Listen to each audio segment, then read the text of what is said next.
right, we are live, ladies and gentlemen, and I'm here with Steve Hammerson, who is running for county commissioner, and I'm going to be doing a quick interview with him since we don't have David Medina here yet. He's on his way. He was here earlier. We just talked to him. Everything's good, but we got a good crowd here. How's everyone doing out there? Good. Very good, very good. How are you doing? Tired. I mean, campaigning's crazy. I mean, it's, you know, Yeah. it's signs and social media, and it's just bananas. So, I mean, I learned how to do this balloon structure. Yeah. That took me about an hour today. I didn't know I'd ever have to create a balloon structure before, but shout out to Matt Tiffany for helping me on that.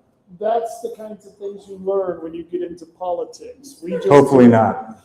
We did a dinner. We did a dinner to raise money, and it was a good dinner. But the thing was the restaurant didn't have, or the hotel didn't have tablecloths, and I didn't know they rented tablecloths of all things. It was weird. Yeah. So those things are the things you learn when you do campaigning.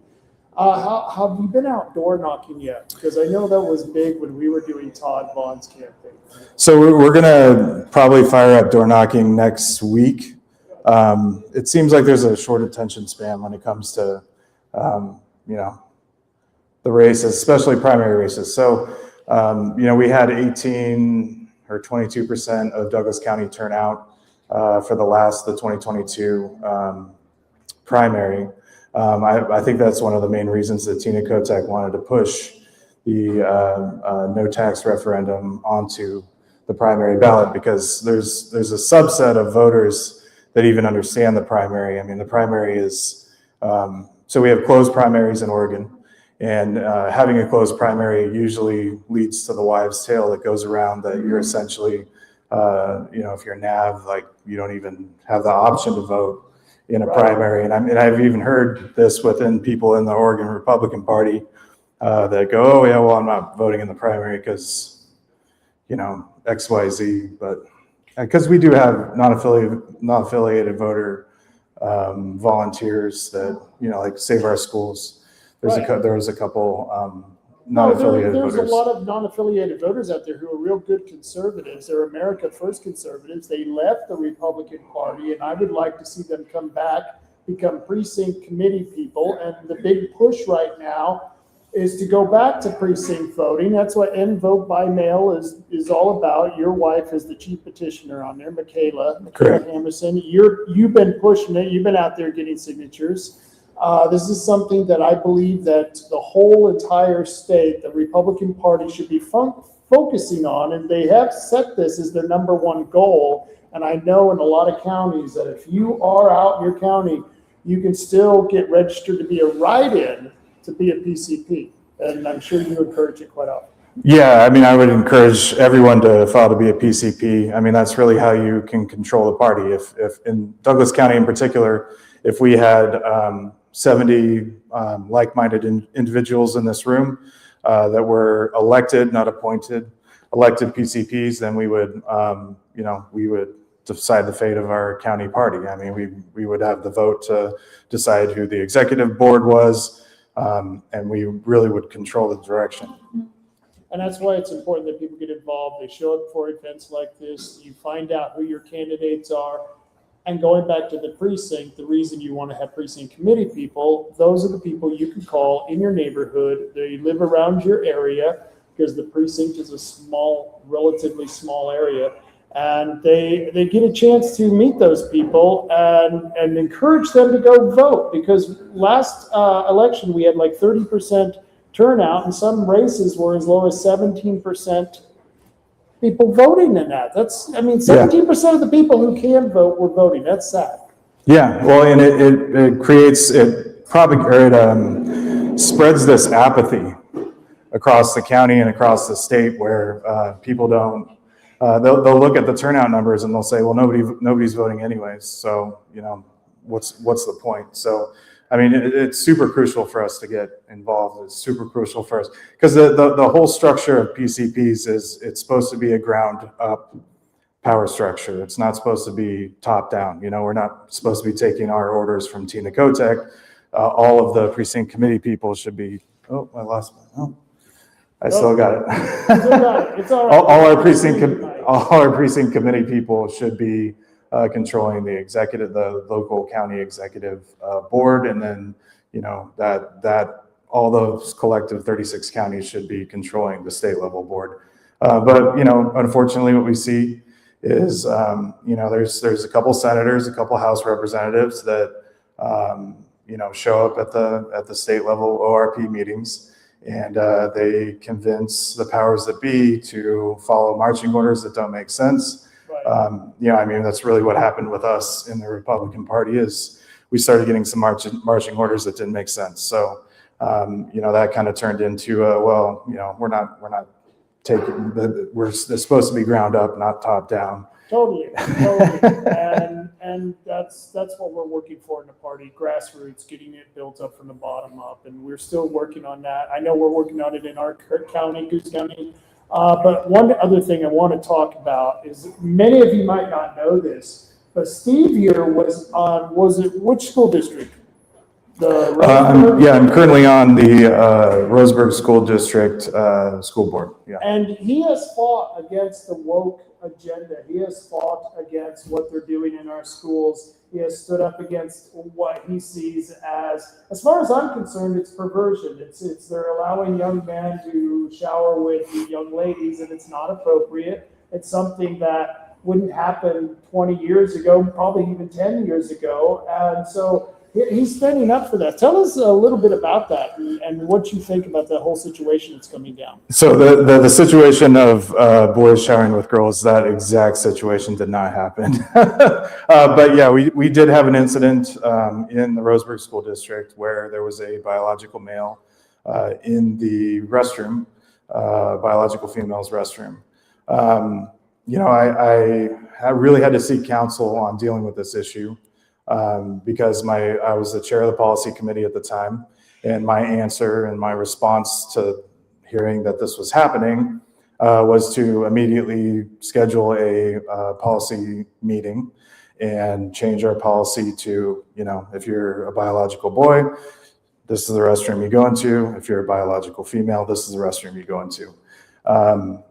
Unfortunately, and when I said I was going to do that, there was quite a high level of friction with my fellow school board directors. I didn't understand at the time, there's 6 ORSs, Oregon Revised Statutes, 6 laws that have been passed in the past 10 to 12 years, I believe. And essentially stating, you wake up and you feel a certain way and you can go to whatever bathroom that you want to. So I sought out Dave Brown. He's currently the vice chair of the ORP, and asked him just to kind of walk me through what I was dealing with. What I found out is they went through a flag ban. So what was going on in Yamhill County School District was they were putting up, LGBTQ flags, and they were putting up Black Lives Matters flags all across the school classrooms.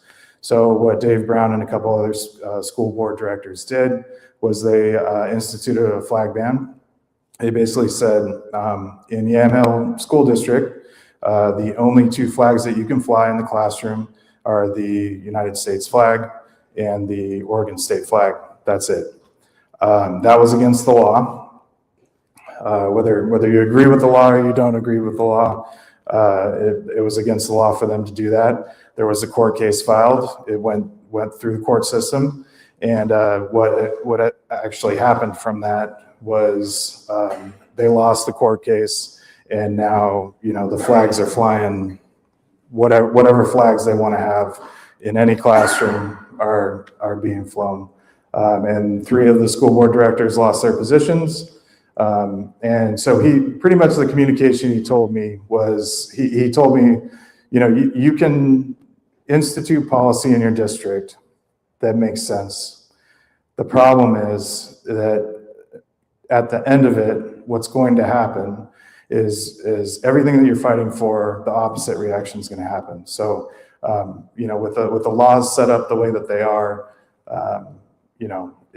once you institute the policy, a civilian files the court case, you lose in court, then that's, communicated across the entire county. So, if I would have instituted that policy, somebody from Douglas, a civilian from Douglas County, would file the court case. We would lose in court, news review, front page, you can decide whatever bathroom you want to go into. And so, and then our kids would be empowered to go whichever bathroom that they wanted to go to. So as commissioner, what would you like to do? What would you like to see done? And tell us who you're running against. Okay, so I'm running against Chris Boyce. He's the incumbent. He's been in the position, at the end of his term, it'll be 12 years. In my school board race, I was running against 5 people. In this race, I'm running against 5 people. In my school board race, I was running against an incumbent that was there for 21 years, I believe. So eerily similar circumstances. I think the main thing that I'm running on, that I see as a problem with his strategy is that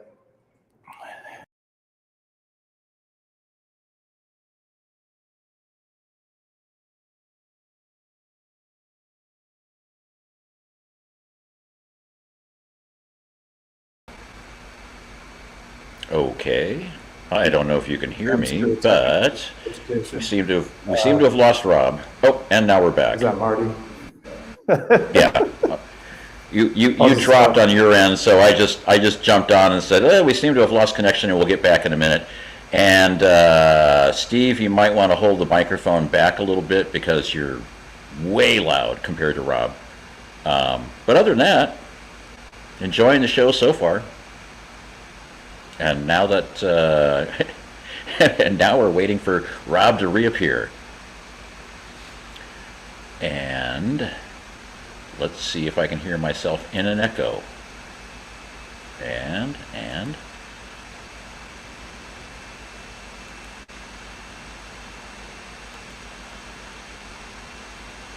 So hopefully he will be back in a minute. And for those of you who don't know, you might be able to see, no, you can't see it over my shoulder, so, because the camera's zoomed in quite a bit, but I'm actually running for county clerk here in Coos County, and so it's Kurt for clerk, KUHRT for the letter 4, CLERK.org. And once we find Rob and we get him back, then the show will continue. And hopefully that won't take too long, because I don't know how long I can vamp and not do anything, because, well, I'm just not that exciting of a person. I'm no David Medina. I'm no Steve Hammerson. But hopefully they'll be back soon. We're kind of, oddly enough, even though I'm a co-host for this show, I can't force them back on. So we're kind of waiting for, I'm assuming, Rob's phone to get back to work. And so let's see what else we can talk about.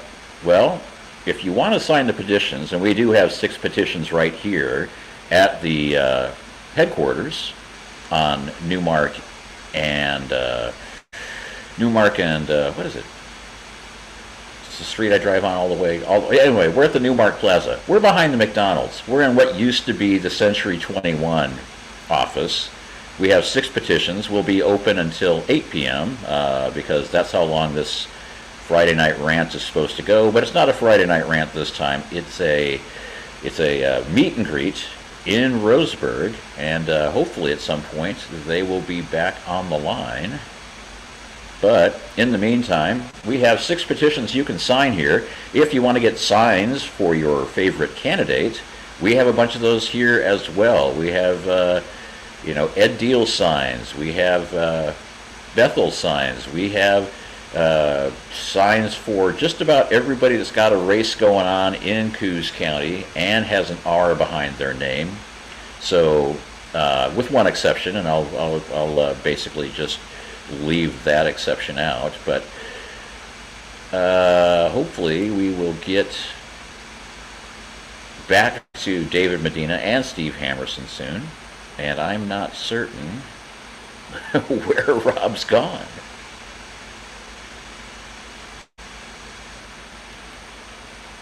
Yeah, well, and basically, as you can attest, I've got a face made for radio, so it's certainly entertainment watching what's going on now.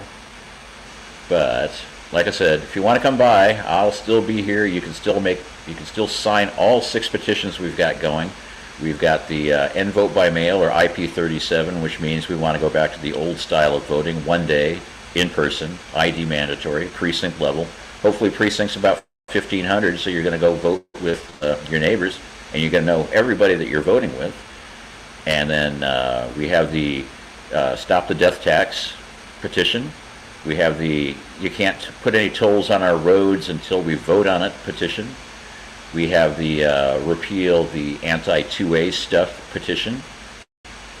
What else do we got? I'm just winging this off the top of my head because I can't walk into the next room and pick up all the petitions to read them. And you'd think by now I'd have them memorized, just because I've seen them for weeks upon weeks upon weeks. But I'm going to have to text Rob and see if he knows what the heck's going on here. So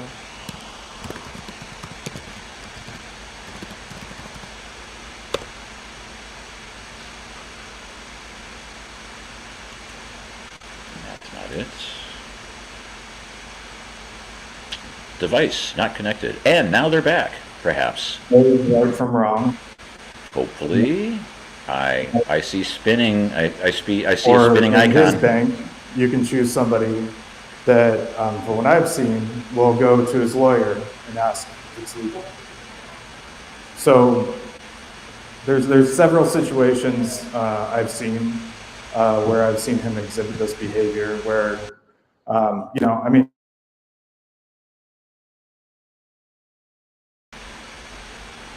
Well, that was quick. They were back for 30 seconds, and now they're gone again. And I don't know if they know that we're off. If I knew if there's somebody else in the room that I could text, I could probably do that. if it's legal because your lawyer tells you Now he's to back. do it, Maybe. then I don't think public servant is the role that you should be in. And I don't believe in you protecting the taxpayer. So if you're going to get discounts on your personal vehicle, if you're going to get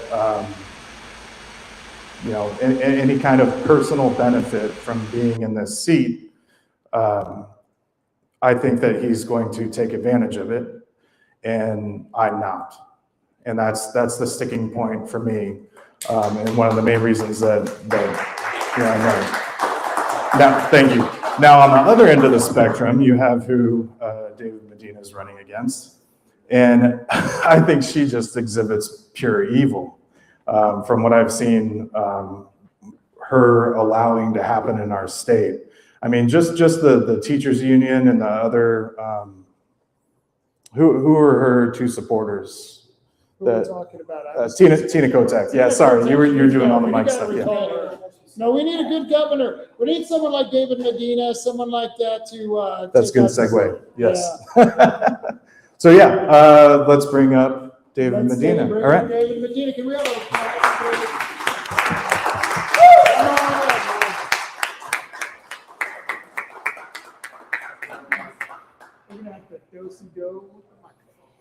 This goes to your phone? Yeah, that goes to you. Hey, how's it going, brother? So this is the only mic that I have, unless you want to. That's okay. Do we want to go without it, or? You guys can hear us, right? Do we need the mic? You guys want to see this mic? Good. You prefer the mic, okay. We have one person. We have to have it. We actually pay attention to people's voices, unlike the Democrats. Anyways, all right. Man, it's good to be here. Guys, this is spring break. It's good weather. You guys still chose to come and be with us today. That's so awesome. How are you guys doing? You guys look good. Look at the picture real quick. Some guy said, Bob said, he goes, I'm Douglas County's secret weapon. Is that true? What does that mean, Bob? What does that mean? When nobody else will say it, I will. I like it. There you go. We need more of that. Well, hey, it's an honor to be here. We're going to run this back, man. Let's not turn the mic off. We're going to run this back again in April. I feel like we need to run this back because we just found out about this a week ago. And we know there are a lot of patriots here in Douglas County, especially in Roseburg. And so I know they're all just enjoying the weather. And I'm just so grateful to be here with you guys. I don't care. Not even if there's two of you. I love it. I love being out here. I love traveling the state. And I actually will show up, unlike my opponents. And this guy shows up, man. I love Steve. And what I've learned about you, man, you're a great candidate. And I appreciate you inviting me here today. Who's going to the Patriots conference tomorrow? Anybody going to that? How is that? How is it? Yeah, like tell me about it. I've never been to it. Well, I never have either. Okay. So, Mysterious. what's that? It's mysterious. It's mysterious. Gotcha. Well, there's a gathering of people that are actively involved in politics. Yeah. Ben Edel's going to be there. Which is gonna be good because that deal is gonna be there. I wanna see the What? fireworks. Yeah, the fire. Yeah. Ed Deal's I tried to debate Ed Deal at Coos County, and it didn't seem like anybody wanted to debate. So I just was like, I didn't want to be up there chirping, so I was just like, fine, I guess it's a forum. Not so much a debate. Tried to call Ed Deal out and some stuff. I like Ed. I just was texting him today. I think I'd be a better governor because one thing I would never do is vote with Democrats, and that's what a lot of these Republicans have done in our state, and that's why I'm grateful for guys like Steve and guys like, gosh, I'm drawing a blank. I like taking out more here, so I'm still waking up.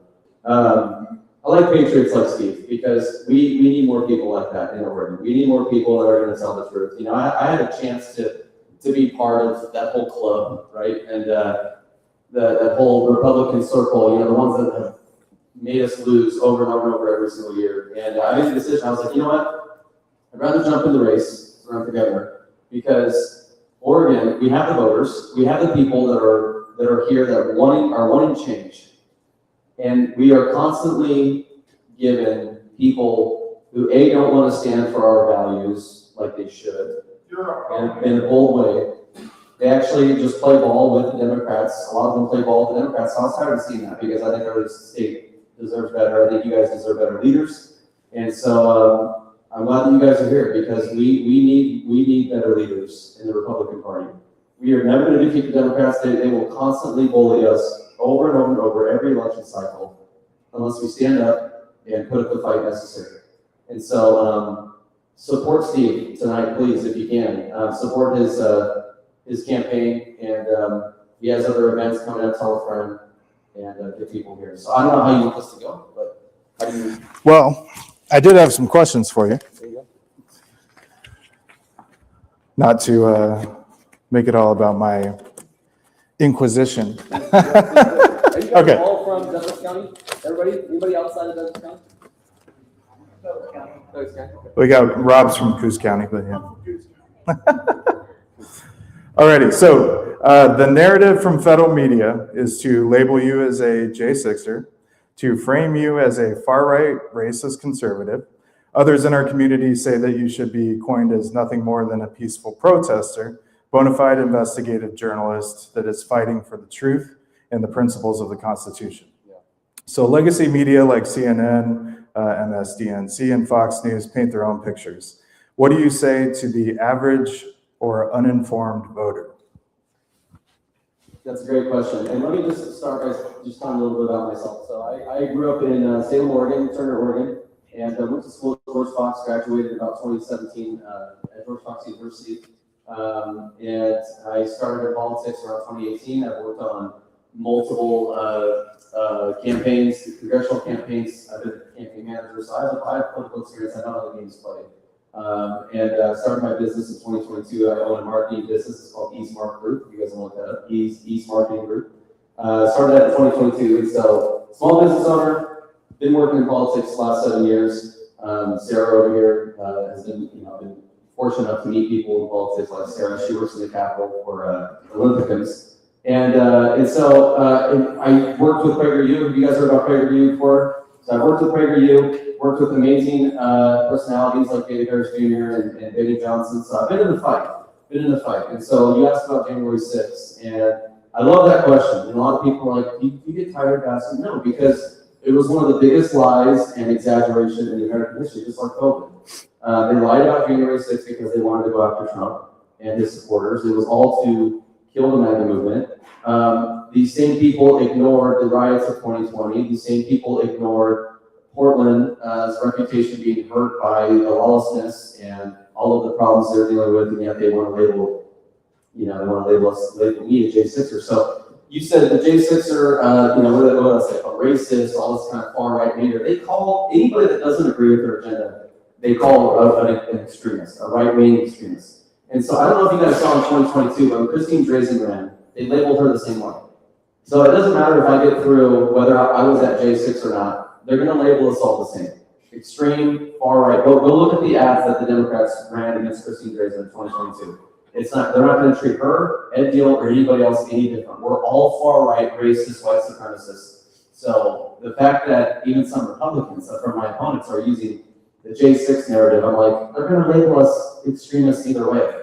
But no, J6 is my, I was peaceful at J6. I went there with a group of people. We had our way paid by a donor who wanted to pay our way to go and see Trump one last time. And so, they made us all guilty by association because of the narrative they wanted to spin on that. And, some of my Portland friends, I say, because I have a lot of friends of mine, I'm friends with a lot of people, not just conservatives. I'm friends with, I went to school in Portland, so I'm friends with a lot of people that are Democrats, and they were at the George Floyd protests and riots.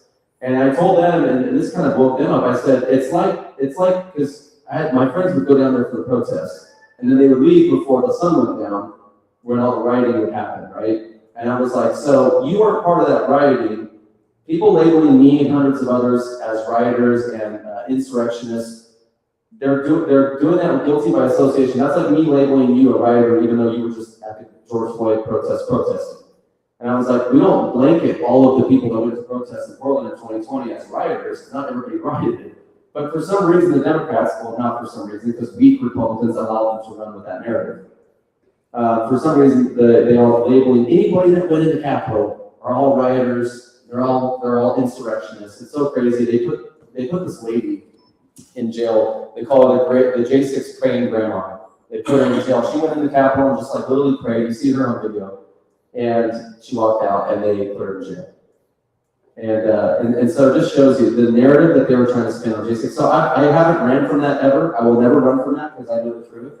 I know who I am, and they're going to use it to smear me. But I got to tell you, there are a lot of people in Portland, around Oregon, who actually, A, like that I was there because they're tired of getting screwed by their government, and B, they know who I am. And the fact that they're trying to smear me, you guys, KGW, all the Fox 12, they all try to smear me as a J6 rioter, and I was just like, dude, I just walked in and opened Capitol, didn't break in, didn't hurt anybody. None of my charges were violent. They're all trespassing. But I said, you're going to label me a J6 rioter for peacefully protesting. And so this is my message in this race, Steve, is we have to stop letting the Democrats label us. We have to stop letting the Democrats write our story, and we have to stop playing defense. Some of these Republican leaders in Oregon, they're terrified of what the media is going to call them. They're always explaining a way that, no, look at us, we're not racist. So they, some of their messaging is kind of woke messaging.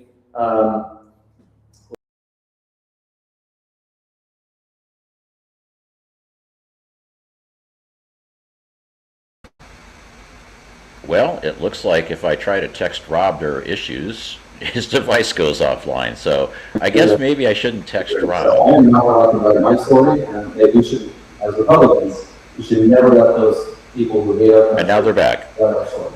And we realize there's no video. It's amazing how important controlling the narrative is. Republicans here are not good at it. And so technically my wife and my oldest are also J6ers. So Really? You will hear no complaints from me. Wow. All right. So my next question, people are driven by fear. We saw this during COVID when vulnerable people were taken advantage of and bought into a narrative that turned out to be false. How can we turn a fear-based society away from fear and towards faith? And how could this change in perspective, or how could this, I wrote that totally wrong. How could this change in perspective change politics in Oregon? Yeah, that's a great question, guys. One of the biggest problems we have, it's not that Democrats win, is that Republicans lose. The biggest reason is because of fear.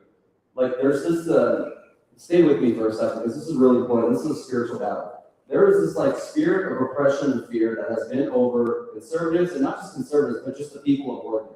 How many people have you ran into that has said, I don't want to speak up at work, or I can't speak up at school, or I can't do this, and because I don't want to get fired, or I don't want to get ostracized.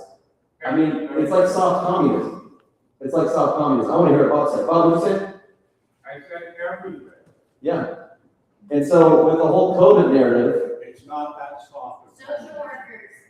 it's good. Yeah, you're right. Conservative social workers. Yeah, social workers. I hear from social workers. I hear from state workers. I hear from people across all industries that are like, you know, we can't even say who we support yet. Our coworkers wear LGBTQ pins, and Hillary, Obama, they wear all this stuff, and we can't even say who we're proud of or what we believe. That has to change. I actually have a plan for that as governor. I've already spoken to a Democrat legislator, actually, because if you're going to get something passed, you got to find a Democrat that can pass it. He actually liked the idea, which was making your political beliefs a protected class. So you can no longer, and that is something that this state needs, because you should not be in fear for who you support for politics. You should not be in fear for who you support nationally, whether it's Trump, whether it's anybody, even for Democrats. You should not get fired from your job. You should not get ostracized or treated any differently because of your political beliefs. And that, to me, will promote freedom. That, to me, will promote people coming out of that fear. But you talk about fear. It is, you know, the word says that the Lord has given us not over to a spirit of fear, but a power, love, and a sound mind. And so I just tell people, fear is a choice, and we all have it. We all have some certain degree of fear, whether it's running a business, or if you're going to be successful in a campaign, or if you can pay your bills, or if your grandkids are going to be successful, if they're going to be knuckleheads and turn out good, or if your kids, whatever your fear is, everybody has it.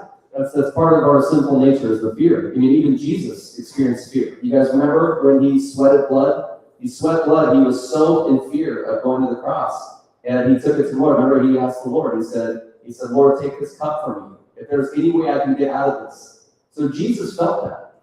And so having fear is not wrong. It's not a sin, but it's when you give into it and you let it run your life and you let it dictate your thoughts.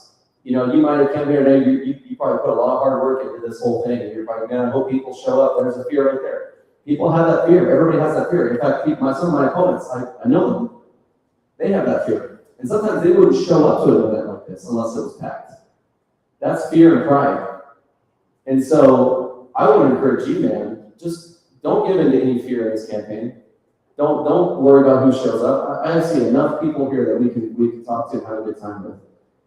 And so I tell my friends, and I tell all the guys I work with men, and help sharpen men and coach them. You can have fear in your life, but you can't have it in the driver's seat. Don't even put it in the passenger seat. Don't even put it in the back seat. Put that thing in the trunk. So whenever you're in fear today, put it in the trunk. Don't let it drive your life. Don't let it dictate where you go in life and how you feel. And so us Oregonians of all political backgrounds that won't change, we have to break through that spirit of fear. And we've seen a lot of people do that. We just hit over the 250 donor mark for our campaign. And a lot of those people were like, I was afraid of giving to you because of the J6 thing. My name's going to be public, but I don't care anymore. And so we just need to keep chipping away at that. And eventually, America was in fear after Obama. You guys saw that. It was very hopeless. It was very, people were like, oh gosh, we're going to have Hillary. And then Trump came along. A guy stepped up, had courage. He won the election, and look what movement that created.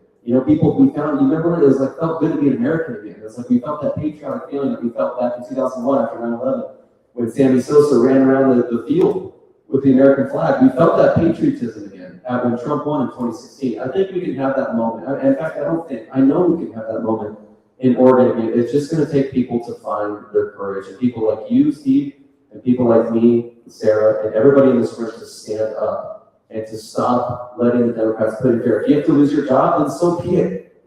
God's going to bring you something else, like he has with me. So. I have a fear of public speaking, so. Really?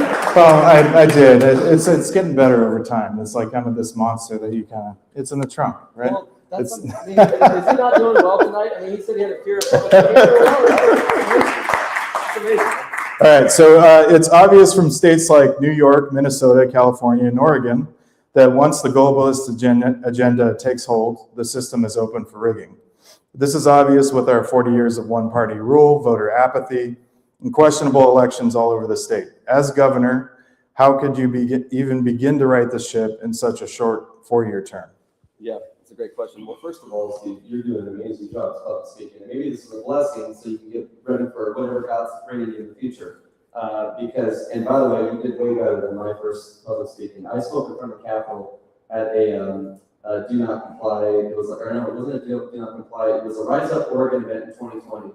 And I was 28 years old, or wait, I don't even know, what was it, 6 years ago? I was 30 years old. And I spoke in front of the Capitol. We had a really good turnout. And I went up there and I was fumbling my words, like, dude, I was like stuttering. I was like, I promise I don't have a stutter. And I was stuttering while saying stuttering. So you're doing really good, okay?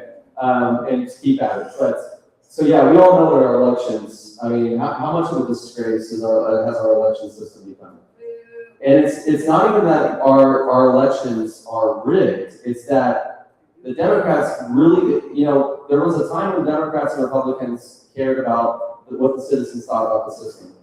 Because we have to have trust in our systems, especially in our elections.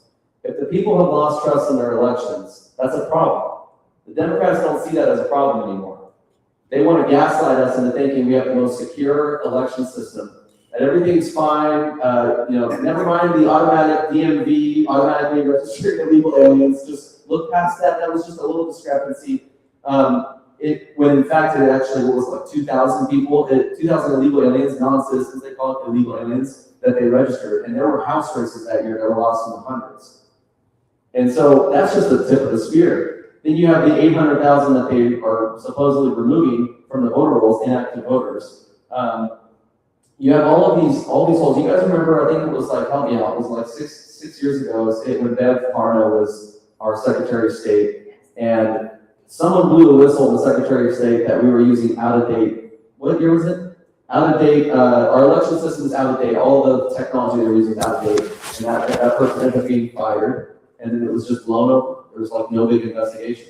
So, Right after the 2020 election. yes, right after the 2020 election. And so my thing as governor is that we have to restore trust in our elections. We have to clean up our elections. I will do whatever it takes to end vote by mail. We have to, as it stands right now, we have to end vote by mail, as it stands right now. Vote by mail was a good system that was a good idea to be able to vote by mail, but there are so many holes within the chain of custody, within the system itself, that need to be plugged up. And so I would end vote by mail as it stands right now. The way we do that is starting that petition that you guys are doing. Hopefully that gets enough signatures. But also we have to increase transparency in our systems now to figure out how much fraud and how much funny business really is going on. And so the way we do that is, as governor, is, if I have to sue my own Secretary of State, it's going to be controversial. They're going to make it seem like I'm at war with my own people, but I don't care. I want the elections to be clean up. We have to increase transparency. And so I would sue my own, if I have to sue my own Secretary of State to increase transparency and get things brought to light, I will do that. I will do whatever it takes to clean up our elections and make sure that people have trust in them again. We have to. This is like one of the biggest topics in politics right now is our elections. We have to clean them up. We have to strengthen them. We have to stop the cheating. We have to stop the rigging. And it'd be nice if we could get illegals to stop voting too, because we know that's happening. My dog's voting for you. My dog, yeah, your dog got it. Yeah. You learned from Well, California. yeah, so the illegals, the people that moved out of state, the people that are dead, and California was the example for the pets. Yeah. Pets that were voting, yeah. Unbelievable. And I actually have a little bit of a sidetrack story on that. So when we lived in Portland, we had a notice come in the mail to say that we needed to register our 2 cats. Of course, we ignored it. and I never paid anything to the city of Portland to register my cats. But it made sense to me. We had this, I was at a end vote by mail booth, and this guy came up and swore up and down that his dog had voted in the election. And we were like, nice story, dude. Like there's no way that happened. But then I started thinking about it. I mean, the cross-pollination between the pet registration and the voter registration and what we've seen with our government lately, I was like, this guy's probably right.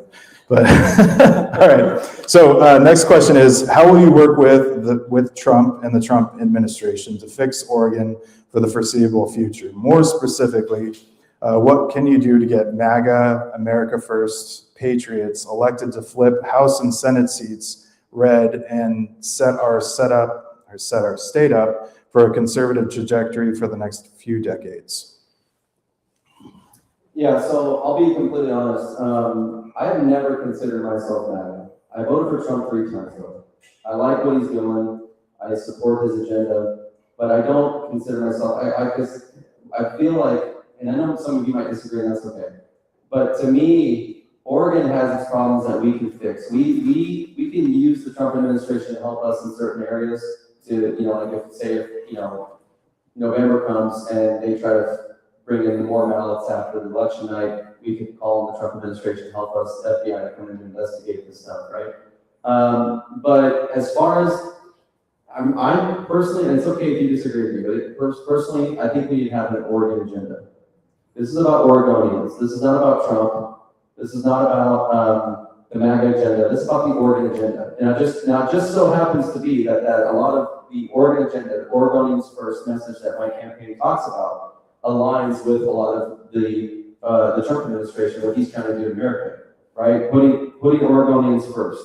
Oregonians from all backgrounds, getting jobs, getting manufacturing back to Oregon, creating more opportunity, cleaning up our education, reining in the agencies and thinning the agencies, shrinking government, right? These are constitutional principles that we need to bring back to Oregon. And so I don't like calling it the MAGA agenda because to me, and I'll tell you why. I've talked to a lot of people in Portland who are like, I love your ideas, David, and what you stand for. It's so funny. I'm like, well, you would support Trump.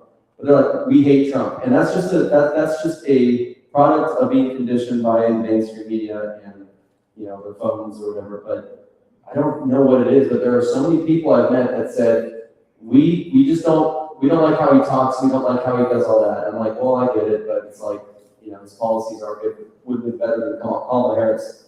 But there's a lot of people who just cannot bring themselves to support Trump or to be MAGA. But they're like, but we would support you. And to me, it's like, if I'm going to be a governor, I got to be a governor of all people, whether they like Trump or not. But as far as my agenda, that agenda is Oregonians First, constitutional. A lot of it aligns with the MAGA movement, the Trump's agenda.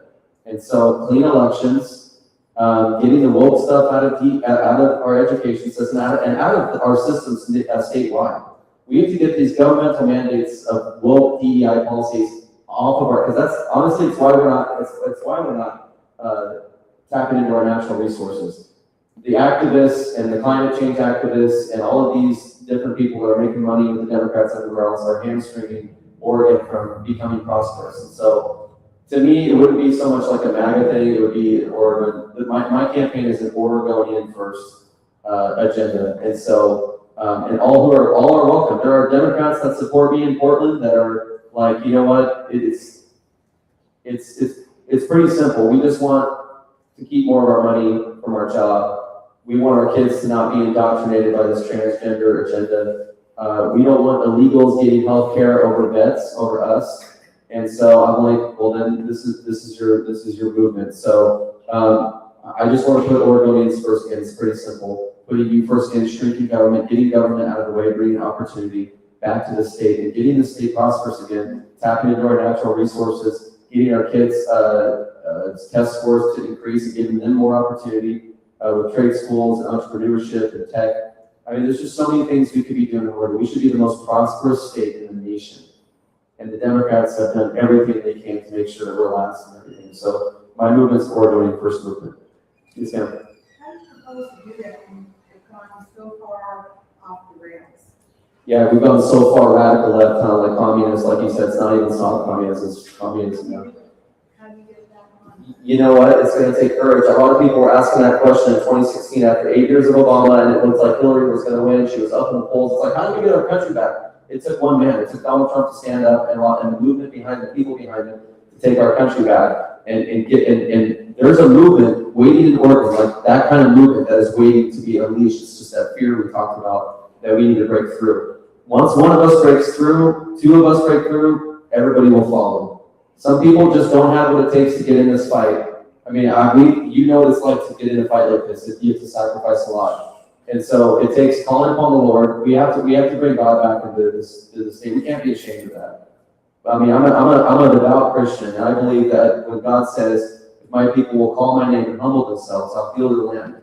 And that is true today. So, number one, how we get back from being far left is we call on the Lord. We get God back into our party, in our Republican Party. We get our godly values back, and we lean on that, and we lean on the Lord. And then it's going to take courage, and it's going to take fighting. And it's going to take people standing up behind candidates like Steve, candidates like myself that refuse to give in to a system that is broken and corrupt. This is hard for us to do. This is really hard. What we're doing right now, this side of politics, Sarah knows, it's hard.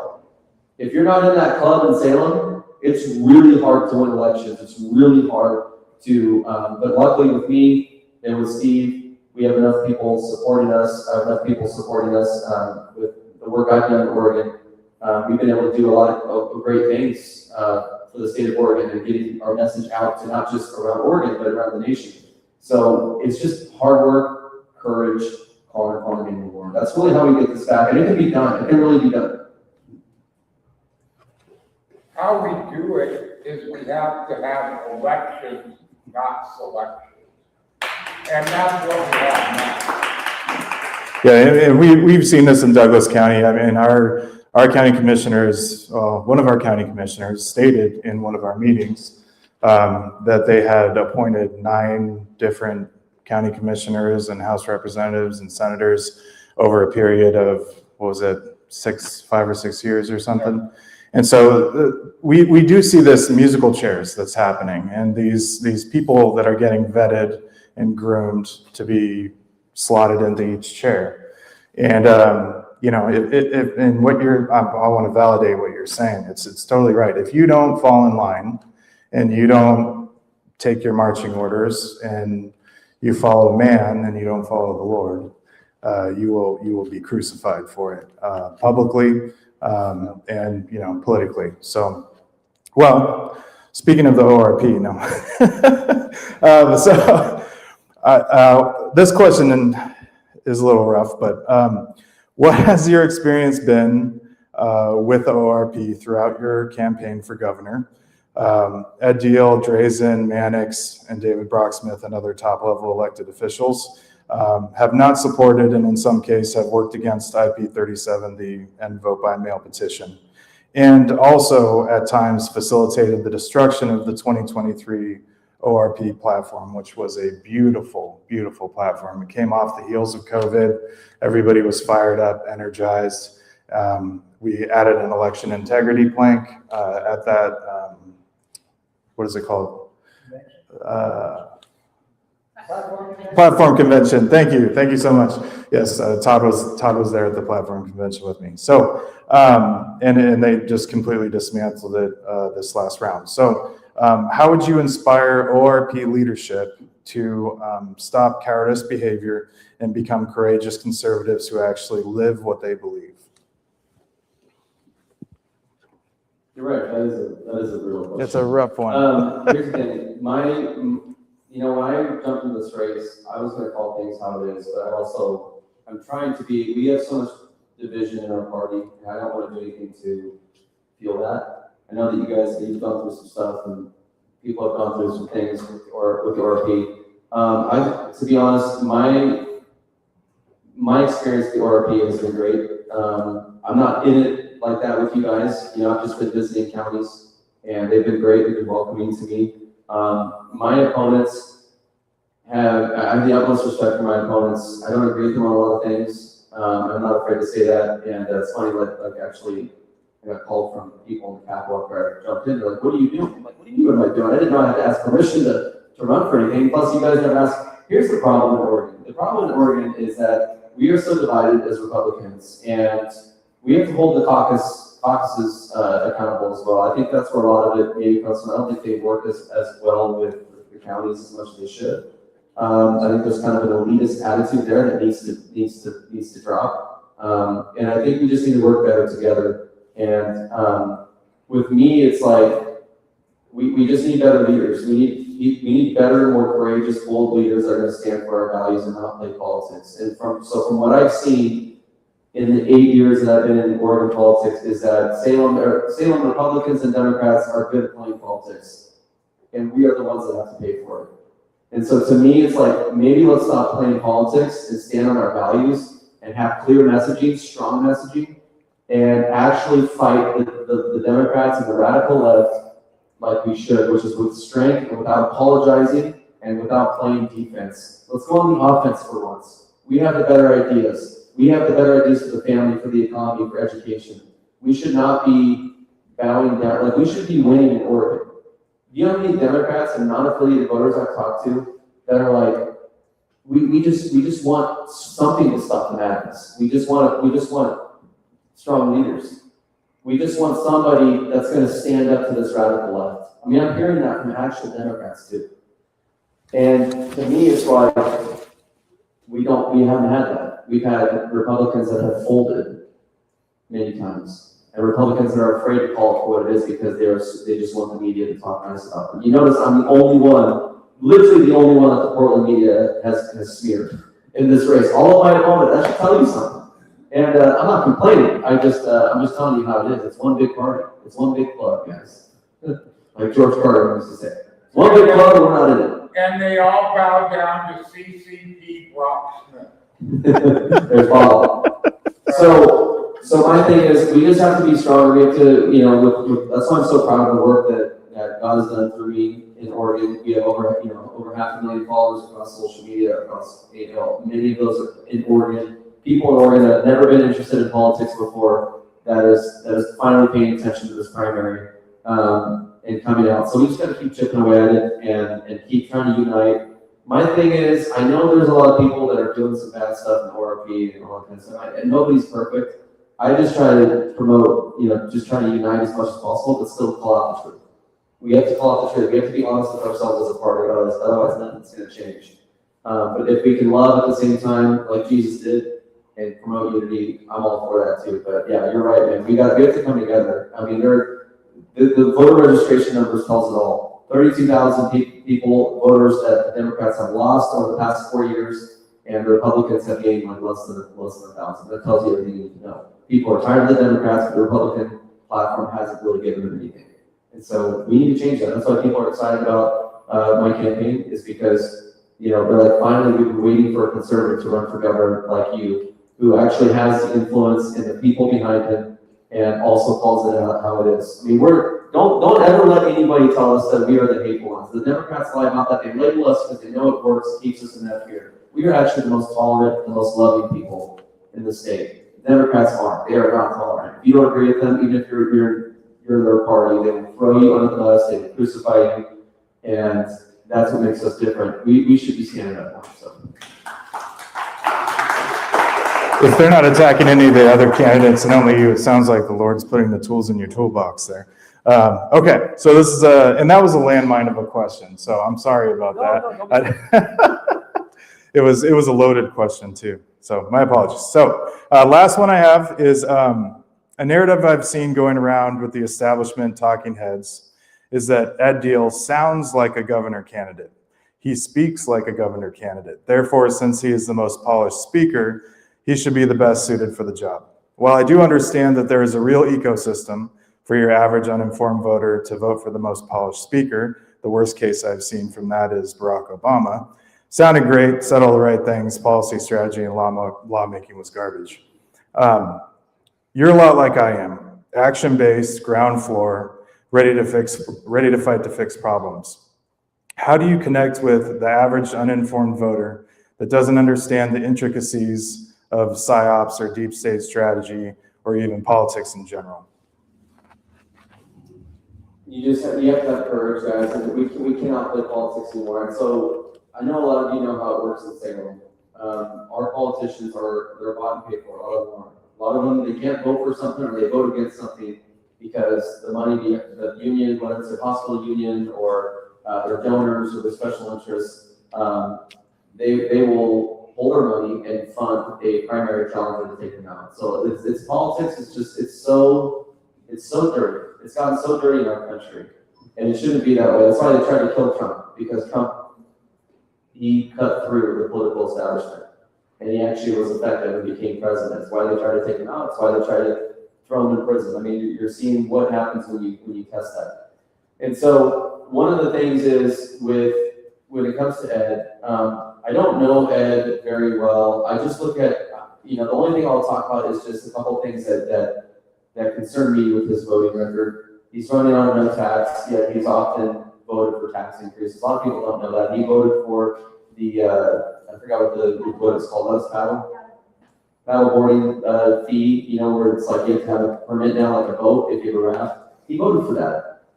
He voted to extend Medicare which included funding, OHP, which funds illegal healthcare, healthcare for illegal aliens. He voted to extend that through 2032. He was one of the 6 Republicans that voted with the Democrats to push that through. So those are questions I have, and those are questions that I, as far as Ed sounding good, yes, he sounds good. I guess I would say the difference between Ed and myself is I'm a lifelong Oregonian. He isn't.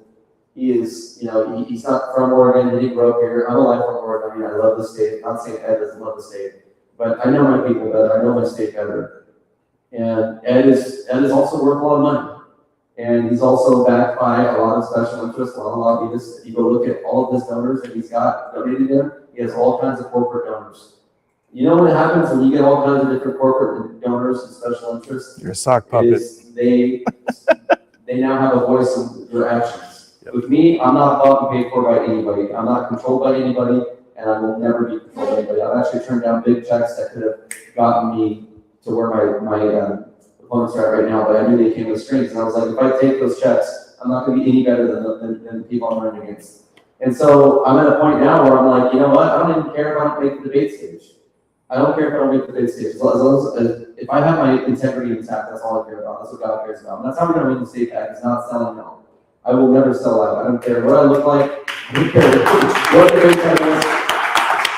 And so, Ed's been on my podcast before. He's been in my house before when he first started running in 23. And I had a lot of hope for him. And I still do. I really do. I wish that he would just, to me, it's like it just seems more of the same, playing politics. And he sounds a little bit more conservative than our other opponents. But it's like we look at his voting record, we look at the things that he's voted for, we look at his donors. Those are the things we have to look at. Those things matter, folks. They matter because they play a role in his decision making. And so, I wish I didn't have to say that, but it's the truth. I don't have a problem with Ed personally. I don't think he's a horrible guy. I just have a lot of questions, and I think he's been doing a lot of things that's gotten us in this mess in the first place. Yeah, go ahead, Richard. Culture up in Portland area versus the culture down here is very different. Yeah. Douglas County for decades was known as the timber capital of the world. We're barely in the 100 now. We are so deprived of, do our work that we used to be good at. How do you see timber industry surviving into the next few years? Well, this is why we need a Republican governor, because not only do I want to unleash our potential in the timber industry, I want to release our potential across the board with natural resources across the board. We should be one of the richest nations, or richest states in the nation, with our natural resources. And the problem that we have with our timber industry is it's being hamstrung by, again, the activists, the climate change activists that are stopping us from, they won't even clean up our forests, which has caused devastating wildfires. And what's so crazy is that the timber industry, it's a regenerative process, and you can do it in a way that doesn't hurt the species of future trees. There's a safe, environmentally sound way to do it. I'm almost just convinced that the Democrats just don't want the state to be prosperous, and they're doing everything they can and you're probably like, well, why? Do they really hate Oregon? No, it's because a lot of them are controlled by, I think, foreign entities. I think a lot of these people are controlled by people that actually hate our nation. That's what I think this whole radical left is about. I want to see who's behind it, the money behind it. That is intentionally destroying states like Oregon. And so, that's why we need a Republican governor, because, we will not be, Oregon is going to be in such a terrible place if we get 4 more years of COTEC, and then if we keep getting Democrat control, we need to change now. We need to change Any now. ideas how to open it up? What's that? Any ideas on how to open it back up? Yeah, we have to get the activists out of the way. We have to rein in the agencies, and we have to create a plan to harvest our force in a environmentally sound way that won't damage the future of our force. So I'm all for it, and I'll put a council together to look at that and get it open and get us tapping into our potential. We have to. Again, do you know that Oregon also sits on the largest reserve of lithium in the nation? Yeah. We should not be getting any of our help me out here. Resources. No, what's the Natural fine resources, minerals, fine minerals, yeah. We should not be getting that from across the world. We have it here. And so, as governor, I'll do everything I can to make us prosperous and tap into our natural resources. I do have something from the county commissioner perspective on that one. One of the first things that I'm going to do is, on my own dime, I'm going to fly out to DC and I'm going to get a meeting with the Trump administration, and I'm going to say, what protections can you give us so that we can start going unleashed in the ONC lands and unleashed in the Umpqua National Forest? What protections can you give our county, and you guys just go to work, because it needs to happen yesterday. And speaking to the choir here in Douglas County, but yeah, and then when I come back from DC, I am going to publish and communicate exactly everything that happened. One of my main things is transparency. Live stream camera in my county commissioner office, 24/7. Nothing needs to happen behind closed doors when you're a public servant, especially when you're a paid, elected county commissioner. Nothing should be happening behind the curtain. Everything should be farmed out to the community to have an analysis on and understand. Yeah. But sorry, I want to cut back to the because this touches my heart. So probably one of the best moments that I've ever had in my life was when I was watching Trump at the Republican National Convention, and he had that interaction where the whole crowd started booing him, right? And he said, and he started pointing. He said, you see all these people in this crowd right now. They're all booing because they're all special interests, and they all have a horse in this race. And I'm not one of their horses, none of them. I try to get my family in here. I try to get my wife, my kids in here. I try to get them a seat. They can't even come in here. It's not that because, or at the debate, not the convention, at the debate. And it opened my eyes. I went, holy cow. A lot of these, and I also want to say, I've had a lot of great interactions with that deal. When I was dealing with the transgender bathroom stuff in the school board, just 6-7 months ago, I was texting him weekly, talking to Dave Brown, talking to Ed Deal. Yeah. Ed Deal was awesome, and he talked to me through that whole thing. But a lot of these guys are just sock puppets. Yep. They're just controlled by whoever. They're getting marching orders from somebody that's not a politician, and politicians aren't running our government. It's special interests, big companies. But yeah, I'm out of questions. So Okay. Oh, wait, he was first. Sorry, Todd. Sorry, I want to go first? No. Okay. Wait, hold on. Is he a 30 newspaper? Yeah. We'll talk about it. Yeah, I did tell him, the newspaper. I'm glad you touched on this. I realize this could be a sensitive question. But, Republican voters, party of law and order, of course. Yeah. You already touched on the fact. You've been in a couple situations in which police were someone in danger. Your accountability was before the week, not very high on that. And now you want to be the state police's boss. I think the Republican voters live in this county, you know, deserve. Yeah.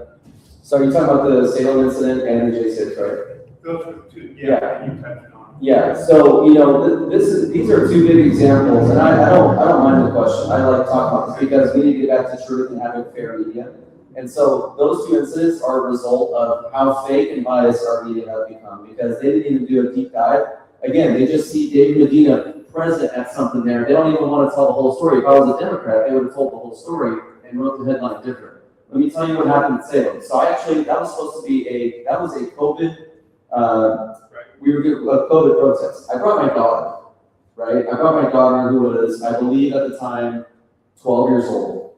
Brought my daughter because she was being kept out of school. She was being kept out of, activities. She missed all of 7th grade and most of 8th grade, right? So she wanted to go to that. That was supposed to be a peaceful protest in front of the Capitol, because remember, they weren't letting people in the Capitol, which was a disgrace within itself that we had our own legislators to keep the people out of the Capitol because of COVID. That was a disgrace in itself. But I'll just tell you this, man, is what you see in that headline is Medina was present when things got crazy. You can see him at the front. If they would have actually done their job and looked at the body cam footage where I was at the front with the officers and looked at all that stuff, they would have seen that I was actually keeping the peace. I was one of the speakers at the Salem incident. And when I started seeing things get out of hand, when I started seeing, I didn't even know people were trying to enter the Capitol. I didn't know Mike Cameron was going to do what he was doing. Me and my daughter just went there to peacefully protest. That's our First Amendment right. And so I never stood with the guys. There was guys that maced police. And I was like, immediately came out publicly. I was like, that is disgusting. I don't stand with that. I didn't touch cops. They said I was putting hands on cops. I never put one finger on a cop. I had my hands stretched out trying to keep the people and the cops at bay. And so I did not promote violence. I did not incite violence. I did not go. The Capitol the police had retreated back in, so people were walking in and out. My thing was, I just didn't want things to get nasty. I was a community leader at the time in the area. I had a big following on social media, and I thought it was my duty as one of the speakers, one of the leaders of that event, to keep the peace. And so, of course, it's like when a bunch of knuckleheads make things get out of hand. Of course, they're going to lump me in with those people. Again, I came out publicly and I said I would stand with that, and I never did any kind of violence, didn't try to break into the Capitol. I was just at the front trying to keep the peace. That's all I was trying to do. So that's the Salem incident. Okay, and so the J6, we already went over that. Walked into an open Capitol, didn't break into the Capitol, didn't call for us to break into the Capitol, didn't hurt cops. In fact, I was helping cops. If the media would actually do their job, they'd probably find footage of me pushing guys out of the Capitol, helping the cops. Actually, there was a time where a couple of kids were in there. They were doing something. They're going against cops, and I just kind of grabbed them and I was like, "What are you doing?" When I got to the Capitol on J6, like hundreds of others, the Capitol doors were already open. There was no violence. I didn't witness any violence. I stayed late at the Ellipse to watch Trump's speech and watch them go off. When the violence was initially happening at the Capitol, I wasn't even there to witness that. If I witnessed that, I wouldn't have gone anywhere close. I would have turned around and went back. But when I got to the Capitol, it was calm. People were walking in to an open Capitol. But somehow, somebody that conspired to take over the government. You see what I'm saying? The media is so fake, and I'm not going to let them write my story. I'm not going to go and tuck my tail between my legs and go work a job at Home Depot just because I'm scared. I know the truth, and I know my heart on both of those days, and I know my actions, and I wish the damn media would do their job so that the people could actually know the truth, especially now that I'm running for governor. I love that you asked this question. So. Well, I appreciate that, but the information was not from the media. It was from the state police and from the FBI. I don't know what the media reported on. Yeah, what did this? What Well, the FBI said you tried to damage something and then you were trespassing. That's. Yeah. So anybody that Anybody would have been trespassed. Yeah, so anybody that walks into the Capitol, they charged with trespassing, they charged with picketing on restricted grounds, and they charged with obstruction of an official proceeding, which wasn't even a charge that should have been used. That was my only felony. And they used that actually, the Supreme Court threw that out, remember, because they used, that was an Enron law that they were trying to apply. They were trying to throw the book at everybody. It was such a farce. They were trying to throw the book at everybody on January 6th and that. So they threw that out. So my misdemeanors were the destruction of government property, which was Nancy Pelosi's plate. They actually said that I initially was the one that broke it. I didn't break it. it was in a bunch of pieces. I took one of the pieces and ceremoniously broke it because it was a piece, it was already broken. So that charge was going to be thrown out already. Our attorneys were already talking about that, the destruction of company property, because they were trying to say that I was the one that broke it. I wasn't. The guy that broke it was on camera. So, what about the state police? What did you hear from the state police? What did they? Really just that everybody there was kind of pushing forward, but you already answered that question. Yeah, no, I didn't think of, and I wasn't charged ever for the Salem incident. I don't think anybody was, but you. I was not pushing. Again, if people would just go do their research and actually look at the footage, I never pushed police. I would never push the police. I would never. You don't have to take those certain pictures back. You know. So yeah. So I'll just tell you. I love that you asked the question. No, you're a journalist. You should ask those questions, and I'm glad you did. And I appreciate that you asked those questions. Thank you. You were next, Todd. Will you, when you talk about Ed Deal again the next time, find that pastor you just had talking about these incidents, please? Because if you talk like that about Ed Deal, you're going to leave him in the dust. Yeah, I mean, I have no problem calling out. This is why I want to get on the debate stage, because I will bring that passion on the debate stage. And it won't be just against Ed Deal. It'll be against the other legislators in this race that is also has a lot of explaining to do with some of the stuff that they voted on. So yes, my thing is again, I know what you're talking about, the passion, but with, defend your campaign yeah, the way you just defended your own. yeah, My question is, will you do that for me? absolutely. I got you. Yeah. You don't want to serve because I don't want a political career, and I'm not in this to do anything except save the beautiful state that I love and represent you. You guys, it's about dang time that you guys are represented by someone that actually puts your interests first and stops playing politics. So yes, I absolutely would be honored to be your governor, and I'm honored to have your support. Thank you. Hey, you've been very patient. So I'm a timber guy, right? I'm Yeah. a logger, timber cutter, been doing it ever since I came to Oregon in the 80s. Wow. And so. Are you like a, was your family do it before you, or were you? No, I actually came from Ohio, and I just came to Oregon, drifted to Oregon when I was young, and got into the logging industry. And so I got, there's a couple things I want to say. One thing is that Trump is about ready to open up our own sea land right here, guys. Yeah. And just in case you didn't, Sign an executive order. yeah, just in case you didn't know, it has nothing to do with Tim Freeman being the president of OC, okay? This is about Donald Trump doing what Donald Trump does. Yeah. Number one.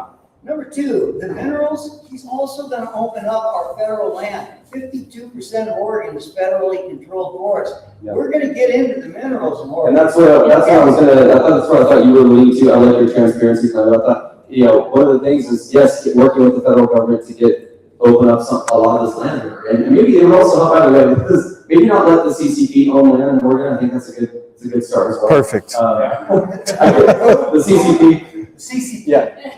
I agree. Okay, so here's my real point with you, David. You said that you don't like to talk about MAGA. Now I'm going to tell you something. I'm MAGA, brother. I'm MAGA. That's okay, man. And the reason I'm MAGA is not necessarily all because of Donald Trump, because the America First policy's been here for a long time before Donald Trump. Yeah. The Monroe Doctrine is America First. So there's a whole lot of America First going on before Donald Trump got here. Yeah. So if you're not MAGA, if you're not America First, or you don't like to present yourself that way because of how voters think about Donald Trump, you know what I got to say to those voters? I don't need you. If you don't like Donald Trump is the one that's going to bring back logging to Oregon again. Yeah. Donald Trump is the one that's going to start harvesting minerals in Oregon. Donald Trump's the one that's going to save this state's ass. So if I were you, I wouldn't hesitate. Yeah. By getting behind Donald Trump. I love that, and you know what? This is why I voted for the guy 3 times. But let me just tell you, it's more about my faith. When I'm in Portland and I'm talking to a transgender person, or I'm talking to somebody that would never talk to you if you had a MAGA hat on, which is like, that's their problem, that's fine, whatever. My thing is, I care more about, with my work that I was doing before this, and still doing, I care more about, with my faith, bringing people to Jesus. I just do. I think that's the ultimate answer. And I don't want people looking at me through a political lens. I'm with you though. I'm with you. Hey, you should be a pastor. You know, you're a politician. Yes, And I'm yes. telling you, the one political figure we've got that's gonna save Oregon's ass is Donald Trump.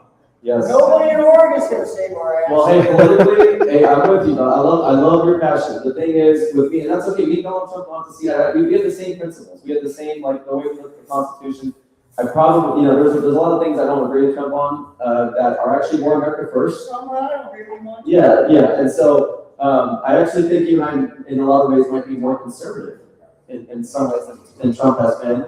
But the thing is with me personally, you're like, you should be a pastor. I've tried to be a pastor for the last 5-10 years and God keeps shutting it down. Okay, you're trusting me. I'm like, God, I don't want to do politics. Just, nope, you're going to keep going.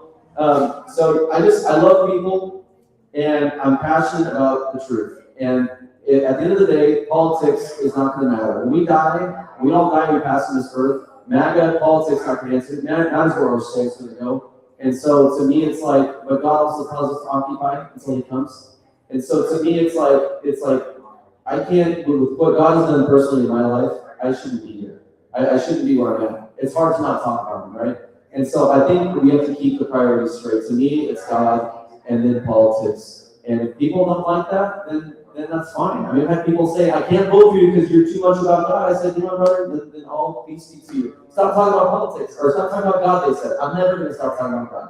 Because he is, maybe that's the reason why the Republicans are losing in Oregon, because we've gone away from our godly values. We have Republican candidates that won't even talk about pro-life anymore, because they're afraid to lose elections. Maybe God's hand is starting to come off Republicans in Oregon, that's why we keep going blue. And that's why we're losing. So maybe we should just fall back on our godly values and let Him take over. Yeah, just like Steve said, the platform that we had was an amazing platform. Yeah. But our Republicans don't want it. Why don't they want it? They don't want election integrity either. Why don't they want election integrity? Why won't our Republicans support and vote by mail? Why? Because they're taking advantage of it. They're grifters. Well, yeah, it's not control. It's not control. You have to understand, when people get elected to office, when you're in politics, it's like high school drama. You have to be the most popular. You have to be the guy, right? And so if you let any outside force come in and do your job better, then you're obsolete. And then, yeah, it's a threat to your power. And so that's the problem with politics. And that's why I don't want to talk so bad about Ed Deal and about all these people, because I eventually want us all to come together. No matter who wins on May 19th, we have to come together. And we have to be, because any one of us is going to be better than Tina Kotek. My gosh, if we have him stay her stay in office, if we, we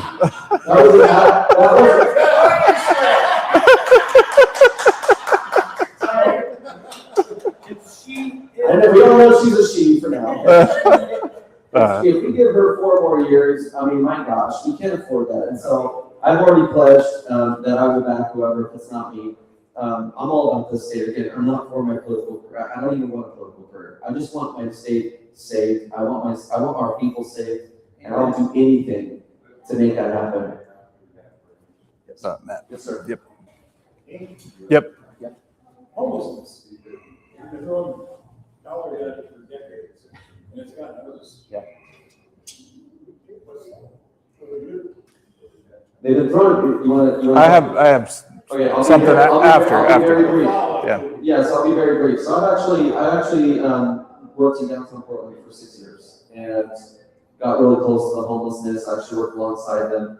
I'm very familiar with the topic. And the reason why money keeps getting thrown at it and it keeps getting worse is because they're enabling the problem on purpose. And the reason why they're enabling the problem is because they're making money off of it. And there are a lot of groups out there that funnel money back to the Democrats around election time. They're making money off it. It's a big homelessness industrial complex. It's corrupt. It's literally so corrupt.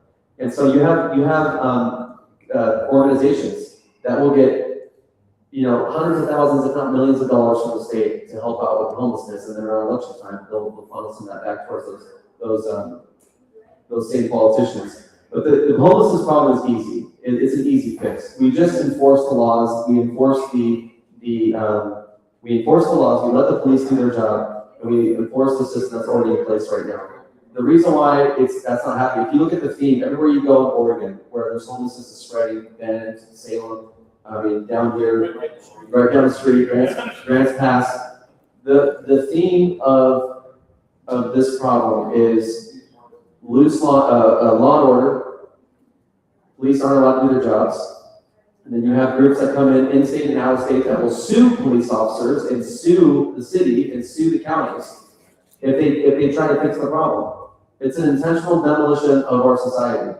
And so one of the ways we do that is we hold these people accountable, and if they want to get clean, they get clean through the justice system. We have to use the justice system. I'm very heavy on the justice system because, and they're going to say, well, that's not compassionate. Well, there's nothing compassionate about driving businesses out of cities like Portland and stuff. There's nothing compassionate about driving businesses and families and creating open drug markets and public safety issues around families and businesses and schools. There's nothing compassionate about that. And so again, it's just one of those things. And by the way, the left, they use the homelessness they register homeless people to. Yeah, they register them, and it's all part of the homelessness industrial complex, and it has to be dismantled. We have to enforce the laws. Go to any other city where homelessness is not a problem across America. You probably won't find it in Blue City. You'll find that they don't tolerate it. They do not tolerate it, and they enforce the laws on the book. That's what we have to do here. I don't care how much the left cries. We have to fix this problem. Yeah. Would you end the sanctuary status of Oregon? Would you end the sanctuary status? So as governor, I can't end it. I can't just come in an executive order. That was passed in the legislature in the 80s. And you push for it. I would 100%, I would not just push for it.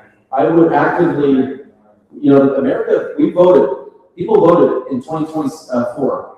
We overwhelmingly voted for a mandate to have mass deportations and to start putting our citizens first again. We spend over $1 billion on healthcare for illegals, not to mention all that. We spend more on illegal aliens than we do on our state police budget. Yep. I mean, what are we doing? So not only would I enact that agenda to first of all, we gotta get the drug dealers, the gang members out of here, the criminals, no more catch and release. So yeah, we can start another referendum. I would push for that as governor. We have the catch and release petition over there. Catch and release petition. Yeah. I would go in for yes. Our country, if we are not a country of laws, we will not be a country anymore. We can no longer, and with a state like Oregon that is on the decline on every level, education, the economy, taxes, everything, there should be no reason why we should be putting anybody else except Oregonians first. And so yes, I do everything I can to end that sanctuary status, and also, we need to fix our immigration system. I was just in downtown Portland the other day, watching people become legal citizens, doing it the right way. People from Mexico, from all over the world. There were 17 countries represented. And so, yes, and I would do everything I can to work with the federal government and ICE to identify the dangerous criminals and get them out of here. Did you want to say something about that? Oh yeah, I was just going to say from a county level, and it's crazy how the cross-pollination happens with these issues.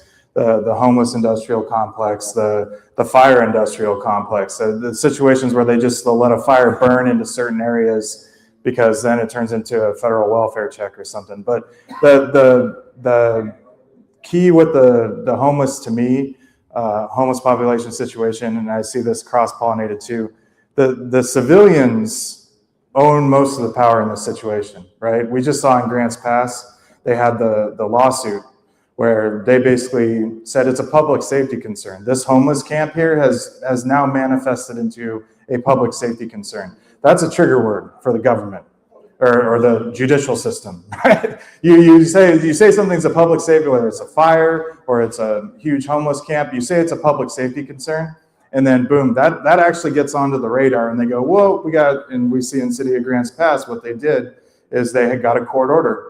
And they basically said, you got to come in and clean this up because it's a harm to society. And so and how did that happen? A civilian filed a lawsuit. And when that civilian filed the lawsuit to say this is a public safety concern, you have to fix it. It goes through the court system. They get a judge ordered them to fix it. So a man named Bernie Woodard essentially was hired, Deer Park, to go down there and create a stepping stone facility, right? And to me, that's the key. They've been juicing this thing like trying to get orange juice from a turnip now with the homeless stuff. I mean, they're 90% or higher, I believe, of the homeless population is just wildly addicted to drugs, and they're keeping these people barely alive. Like, you talk about humane. they're barely keeping these people alive just to keep them homeless so that they get some special interest federal welfare check that goes God knows where to some NGO. So to me, it's triage.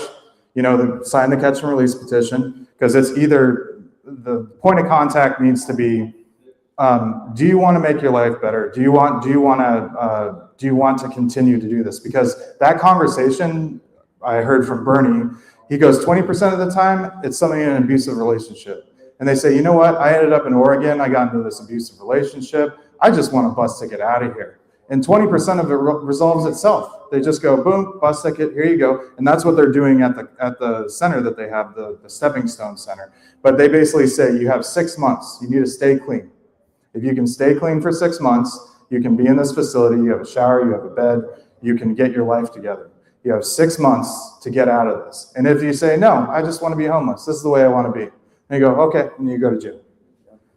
Real quick, so on that, by the way, like I would say about half the homeless people in Oregon aren't even from here. In fact, a lot of them probably came here recently because we have created homeless tourism. We've created a magnet for people to come out of town. I talked to a couple of them actually, and I said, why did you come here? Why not? I get free meals, I get free everything from free handouts, free drug paraphernalia, free Narcan. And so that has to end. I do want to help these people, and I do want to rehab them if they want it. But you can't just like Measure 110 did, Measure 110 did, which was decriminalize drugs and open up these facilities. Our government doesn't understand the addiction problem. They just do not understand the addiction problem. People aren't going to just walk in and go, yeah, I want to get clean and just walk in. That's not how it works. A lot of that can be done through the justice system. I know people that have been rehabbed through the justice system because they were forced to rehab, and they are thankful for that. And so we have to have that kind of balanced approach, but we have to help these people, but help them get clean first, like you said. So, good. Yes. So, it's Samantha Frost. I'm also running for county commissioner too, here in Douglas County. And so the whole media back and forth. So the way that I would shut down the January 6th argument, and I know that you were there, but is to ask the question, whose house is the Capitol? Yeah. Whose house is the Capitol? I can tell you what it was. Whose house? So do you get arrested for going into your house that you paid for, the election city for? Here's the thing, I'm gonna just kick back on, just because I want to tell the truth here. When there's an election being certified, because if they were certifying Trump's election and a bunch of leftists broke in, and they pushed their way through. Now, a case can be said about, maybe some people were egged on, but I saw the video. In fact, I wish they would do a deep dive on it, because a lot of people I feel like that were there were bad actors, and they weren't. In fact, we know that. We know that a lot of people were Antifa and were far leftists. But see, here's the thing: when you have a Capitol building that has the vice president and the certification, you can't just break in, and you can't just you can't just go break in and go be part of that without permission, especially if something like that's happened. But I agree with you; it's the people's house. I think that argument can be used for them shutting down the building during COVID in Salem. That for sure, that is where that argument can be applicable. But again, I stood against all the violence that happened on January 6th. I was public about it. Hey, Sarah, I was public. I came out publicly about January 6th that I did not stand with any kind of assault against cops or any violence. Never stood with that. I didn't even witness it because that's not stuff that I witnessed there. If I did, I'd be pulling those dudes back off the cops. I've always supported law enforcement, and I always will. So I'm just being real with you on that. But I did publicly come out and say I did not agree with some of the stuff that I saw there. And so I just wish the media, And my question is specifically about the police being endangered. Samantha, you got law enforcement background too. I'm not concerned about trespassing. I was asking about cops being endangered and then people getting parts. Yes, Samantha. There's a little bit of county drama happening right now.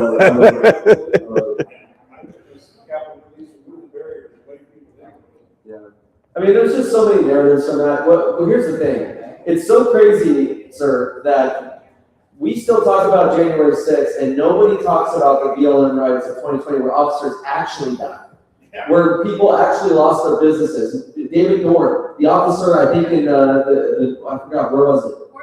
No, it was, he was killed in the BLM riots. It lasted a year to find out. Yeah. billions of dollars in damage to our country, while almost every blue city across America in 2020 was burning half to the ground. Portland's reputation still and economy still hasn't recovered from the 2020 riots, and yet we're still talking about a peaceful protesters in videos. Do you see the problem? Do you see why I'm running? Do you see why I speak up? I know, because if someone was here from that situation, I'd be asking them the same thing. Yeah. No, you have every right to ask that. I'm glad you asked it. No, you're doing your job, and that's good. That's good. I'm talking about the greater media narrative, like I don't care far left or yeah. far right, if they assaulted a police officer. or 100%. I'm with you on that. That they should have to answer the question. Yeah. I'm with you. I'm with you. I didn't assault the police officer. A police officer murdered a woman there, and not a neighbor. She got it. Another woman, the second woman who was there, got beaten to death by a police officer. And again, no police officers were arrested for that, and it was swept under the rug. And 2 people only died on January 6th. Both women, both backed Trump. Nothing was said about it. Nothing was said about it. The Capitol Police in full SWAT gear, standing at the back of the Capitol building while people were climbing the walls. Tear gas was being shot into the crowds, and they did nothing. Yeah. And what precipitated that event? The biggest theft that this country has ever seen. The biggest crime that this country has ever seen. The theft of a presidential election. We definitely have to run this back and really get another event down. This is fun. Yes, sir. George. Where would you stand on moving the state of Oregon away from enforcing the 10 planks of the Communist Manifesto upon the citizens here in this country today? Yeah. If you're not clear on that, let's approach the first plank. You talking about the one that Murphy has been promoting? Is that his playbook he's been promoting? His little Communist manifesto that he's been promoting? You know what the first plank is? Go ahead.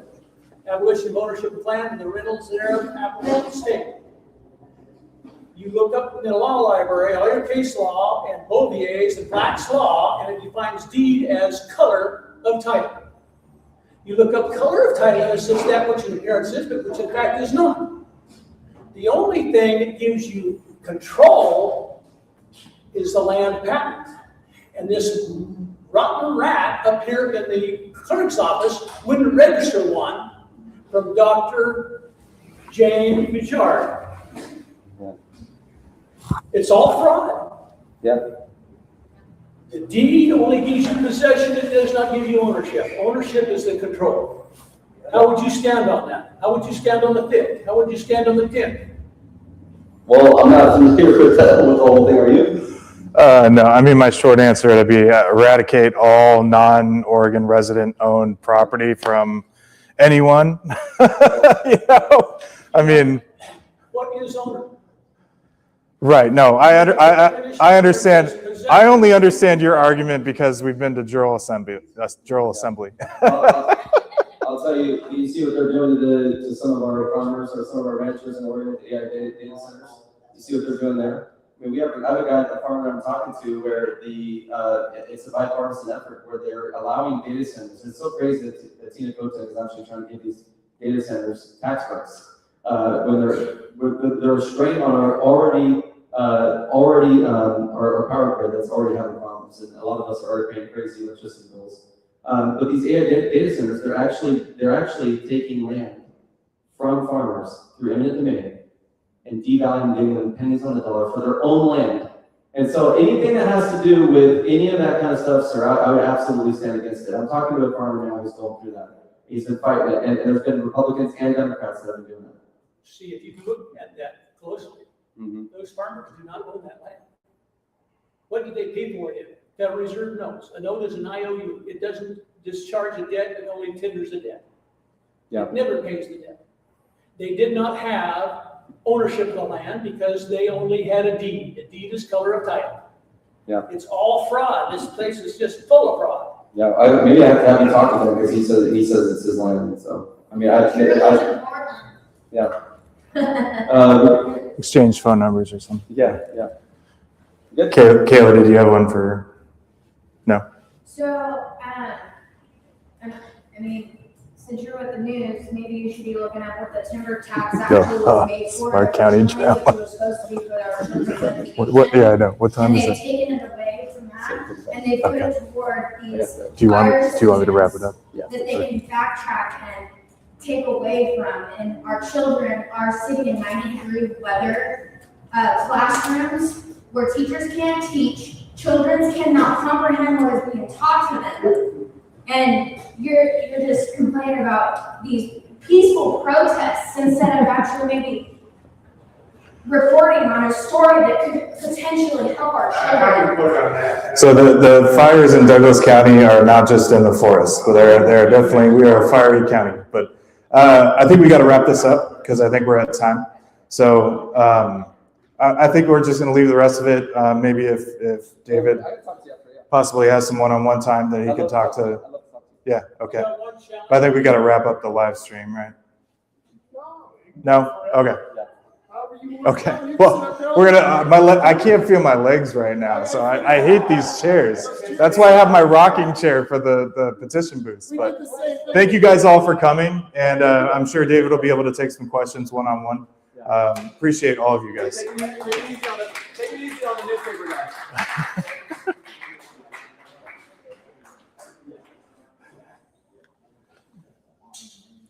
I wish we had some music or something.